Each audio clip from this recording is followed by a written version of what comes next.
امر بالمعروف وزارت کرزي ته ویلي نورو میرمنو ته د ازادي غوښتنې نه خپلې ته د طالبانو د امر بالمعروف او نهي عن المنکر وزارت د پخواني ولسمشر حامد کرزي هغه څرګندونو په تړاو غبرګون ښوولی چې نوموړي له ښځینه تلویزیوني وړاندویانو غوښتي چې خپل مخونه په ماسک پټ نه کړي.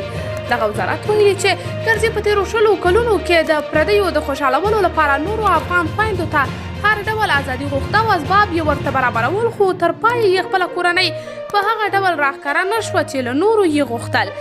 حامد کرزي له CNN سره په خپلې وروستۍ مرکه کې له افغان ښځینه ویاندویانو غوښتي چې د پروګرام پر مهال د مخ د پټولو د فرمان اطاعت ونه کړي. کرزي زیاته کړې د خبرونو ویاندویانې د دغه دستور اطاعت نه کوي او طالبان د دا پریکړه لغوه کړي. هر چا چې دا پریکړه کړې وي دا د افغانستان نوم ته تاوان رسوي.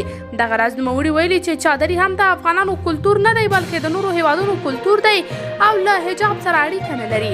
وړمه ورځ د تلویزیونونو ښځینه ویاندویانو ته امر وشو چې تر دې وروسته د خپرونو پر مهال مخونه په ماسک پټ کړي.